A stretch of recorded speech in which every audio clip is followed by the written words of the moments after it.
ভাইজান আপনি কত কাপ চা বেচেন প্রতিদিন?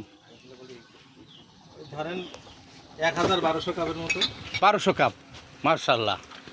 আর ওই সাথে সাথে তো আপনার আনুষঙ্গিক যে বিস্কিট, কেক, এগুলো সবই বিক্রি হয়। তো আপনি কত বছর করছেন ভাইয়া? 37 বছর 38 বছর হবে। সুপ্রিয় দর্শক মণ্ডলী, আসসালামু আলাইকুম। আপনারা যেখান থেকে দেখছেন, দেশ এবং বিদেশ বাইরে থেকে, আমি কবি এম বখতিয়ার রহমান। আমি আসছি একজন আশ্চর্য একটা মানুষের কাছে। সাতক্ষীরা, সুদূর সাতক্ষীরা, ঐতিহ্যবাহী সাতক্ষীরা জেলার আমার এক ভাইয়া চায়ের ব্যবসায়ী। কিন্তু এই ঐতিহ্যবাহী চা সারা বাংলাদেশ থেকে মানুষ আসে খাইতে। অত্যন্ত সুন্দর মানের চা। আমিও খেলাম, খেয়ে দেখলাম চাটা অত্যন্ত সুন্দর। ভাইয়ের নাম কি ভাই? ওয়াসিদ। আমার ভাইয়ের নাম হলো ওয়াসিদ, একজন ছোট ব্যবসায়ী।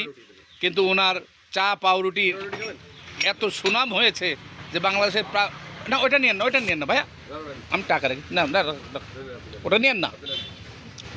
তো আমরা চা খেলাম। আপনারাও যদি পারেন এই সাতক্ষীরা কাছাকাছি মেন রোডে ছয়গড়িয়া স্থানটার নাম, আসবেন, চা খেয়ে যাবেন, আপনারা তৃপ্তি পাবেন। আর আমার ভাইয়ের জন্য দোয়া করবেন, আমাদের জন্য দোয়া করবেন ইনশাআল্লাহ। আসসালামু আলাইকুম রহমতুল্লাহ। সবাই ভালো থাকবেন, সুস্থ থাকবেন।